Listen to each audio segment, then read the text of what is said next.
جب بھی کسی عالم سے کوئی مسئلہ پوچھا جائے تو ساتھ جتنے لوگ بیٹھے ہوں ان کے لیے خاموشی اختیار کرنی ضروری ہوتی ہے، وہ چپ رہیں اور سنیں۔ کئی لوگوں کو ایسی علت ہوتی ہے کہ جناب وہ بولنا شروع کر دیتے ہیں، ہاں جی ایسے شروع ہو جائیں گے۔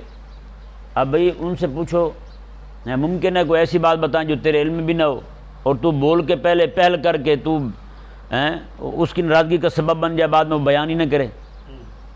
کئی بار ایسا ہوا ہے، جب بیٹھتے ہیں کہیں پہ تو بیان کرنے لگتے ہیں مسئلہ، تو ساتھ بیٹھا ایسے ہی للو شروع ہو جاتا ہے، وہ یہ میں بتاتا ہوں تھوڑا سا کھانس کے شروع ہو جاتا ہے۔ میں نے کہا یار یہ کھانسی تیرے لگی ہوئی نا، اس کی کوئی پھکی شکی پی، کوئی سیرپ پی، تیری کھانسی رک جائے۔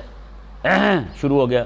میں بتاتا ہوں جی، وہ ایک بار تم طلاق کا مسئلہ پوچھنے آیا بندہ، ایک بس ایسے ہی جاہل بیٹھا ہوا تھا، ہاں جی اس نے پوچھا، کہنے لگا ٹھہرا جی میں بتاتا ہوں۔ میں نے کہا تو کیوں بتاتا ہے بھائی؟ اس نے تجھ سے پوچھا یا مجھ سے پوچھا؟ کہتا جی پوچھا تو آپ سے۔ میں نے کہا آپ ٹھنڈ رکھیں، پھر جب آپ کے گھر آ کے دروازہ بجا کے آپ سے پوچھے نا طلاق کا مسئلہ تو پھر آپ بیان کر دیں۔ پتہ ہوتا کچھ نہیں، ایسے ہی اسٹارٹ ہو جاتے ہیں۔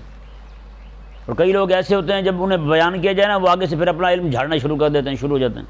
نہیں یار یہ طریقہ ٹھیک نہیں ہے، نہیں سمجھ آیا؟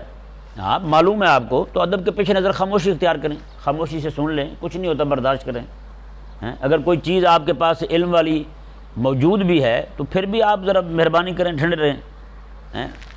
اولیاء اہل اللہ فرماتے ہیں کہ کسی بندے کو علم کا ناقدرہ بندہ وہ ہے کہ 1000 بار بھی کوئی بات سنی ہو نا، اس نے 1000 بار بات سننے کے بعد بھی اگر وہ یہ کہہ دے کسی کو بات سنتے ہوئے جی مجھے پتہ ہے اس کا، تو ماتے وہ بندہ اہل ہی نہیں ہے علم کا۔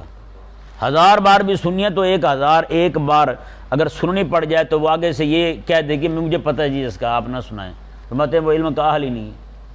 کیونکہ ممکن ہے جو چیز تیرے سامنے آئی ہے، جو پہلو تیرے سامنے آیا ہے وہ پہلے نہ ہو، جو یہ بیان کرے وہ تیرے سامنے پہلو نہ ہو، تو پھر تو نے تو اپنے علم کا نقصان کر لیا نا، ہے یا نہیں؟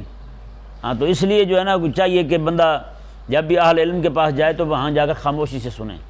اس لیے کہتے ہیں اہل اللہ کے پاس جب بندہ بیٹھے تو دل سنبھال کے بیٹھے، دل میں وسوسے نہ لائے، جی کسی بھی معاملے میں دل کو کامل طور پر اس بات کی طرف زور دے کہ اللہ تبارک و تعالیٰ اس بزرگ کو، جو اس کے دل کو، اس کے سینے کو جو اللہ نے منور کیا ہے، اللہ تعالیٰ اس نور کے چھینٹے چار میرے دل میں بھی ڈال دے۔